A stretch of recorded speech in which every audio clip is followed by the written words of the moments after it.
was teaching, but even my collegiate or my college career, you would say, of 4 years worth of getting that paper, I didn't learn anything until I got that experience inside the classroom.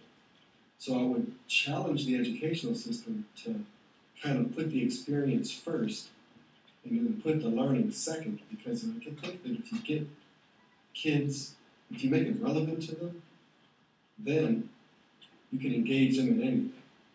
And education is relevant to me, and it wasn't until I was actually doing that hands-on experience that it didn't make sense to me.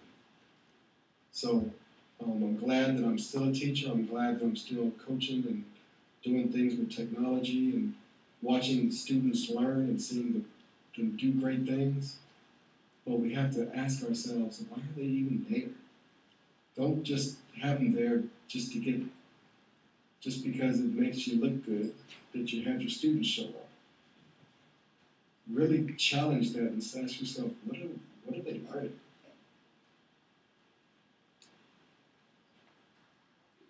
Let's talk about Nevin. What do you think? What do you think he was saying? What are the big ideas, the themes? What's one thing that resonated with you? That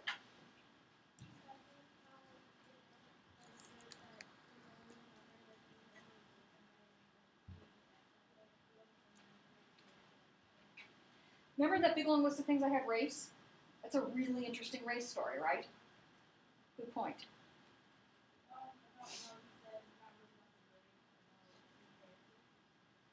Which is, that is going to be a very, very interesting theme across all of these. How many people talk about grades? How many people talk about character? How many people talk about them hierarchically like that, right? It's a really interesting point that you bring up, and I think you're going to see that over and over again.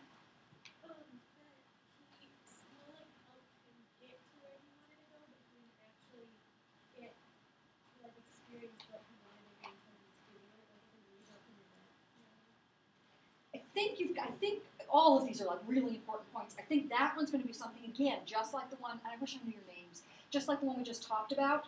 It's going to come up a lot because there's this difference between learning for learning and experiencing, which is another thing that's incredibly cool about this. You're going to learn all this stuff along the way, but you're doing that experience, the experiential part of it, the experience piece of it. He talked about experience a lot. I mean, I took these really bad sloppy notes. And, he talked about experience as a student. He talked about experience in the college classroom. He talked about experience in his own teaching. Huge theme. I think we hit upon something really important. What's another one that you got from that? Turn to the person sitting next to you and say one thing you got from that.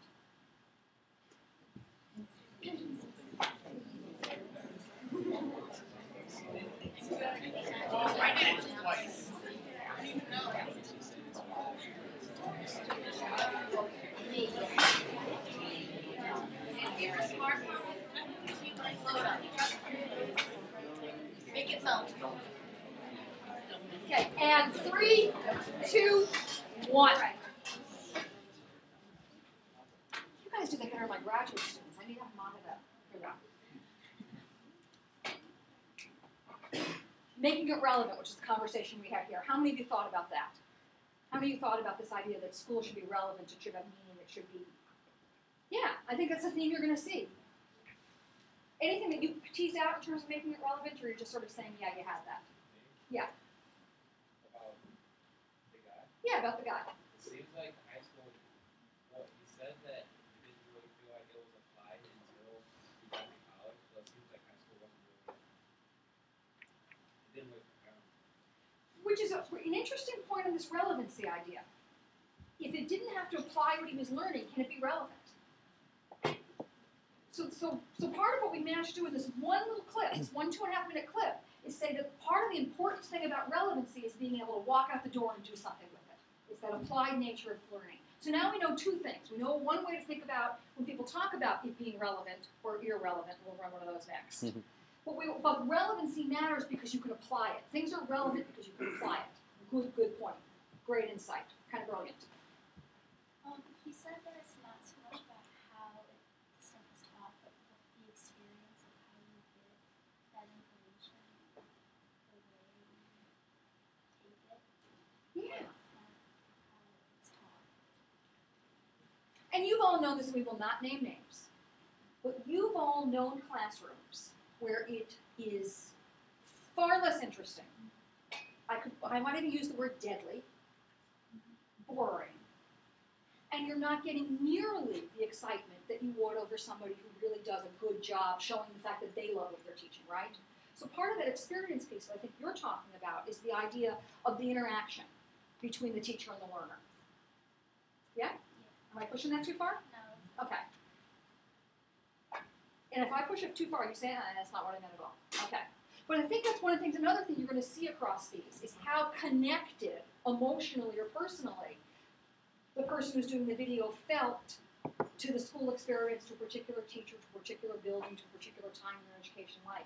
And that's another really interesting piece of, let's do it this way, relevancy, applied, connection. Same theme, different aspects to it. What else did you get from Nevin here?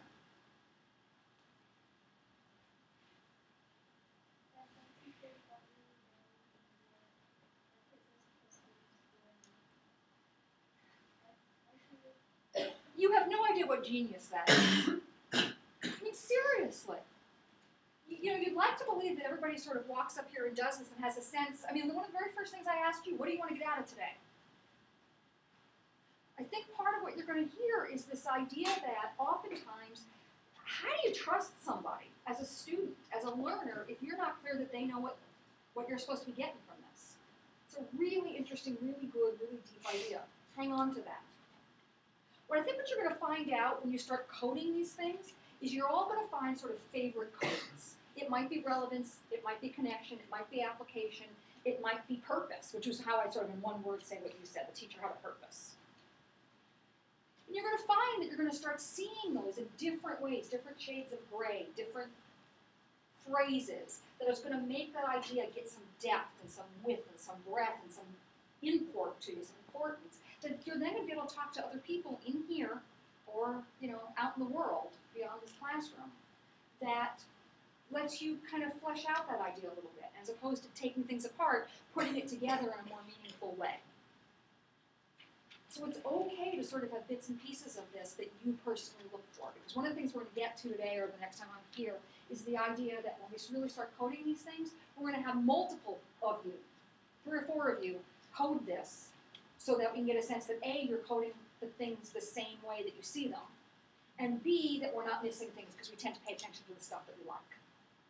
One more thing somebody got out of Ned. You don't talk to your neighbor. Yes? I thought it was interesting you went back to the same school to work that you had gone to before. Was that for a positive reason or because you had a negative experience? It's really interesting. Or is it was it the sense that it's just I'm going to give back to my community? One of the things that I've done over the years is we do intake interviews for folks who want to be teachers. They come to College of Education, they fill out their application, they've got the grades. And we said, why do you want to do this? Year after year after year, I get 2 reasons. I get other stuff too, but the 2 big reasons, the 2 big themes. My experience was fabulous. I want to do what somebody did for me. I love my 4th grade teacher, and I want to be that 4th grade teacher. The other one I get is my school experience sucked, and I got to be able to do it better than that person did. And it's hard from his discussion which one of those. It's true. I'm just on number 2. You're of course you are. It's hard from his piece whether he's 1 or 2 in a lot of ways. I mean, obviously there's shades of gray there too. But it's an interesting point. This idea that he thought what he did was important enough, he thought what they did was important enough to come back and try to do it in the same building, in the same school, in the same community. He talked about the way his legacy as a basketball player was probably the most relevant thing in his life. That when he said, when people come up to me in the street and they notice me, it's always about basketball. So there's that legacy. Well, and again, sort of talking like a nerd, what does that mean about what society values about the schooling process? Yeah. Yeah, we build, and I'm not putting, sports are important. Sports have important cultural, anthropological, important community and society. However, we build these giant stadiums for people to watch people run around the field, chase a ball, and hit each other. Right, and then lose. At least 50% of the time, right?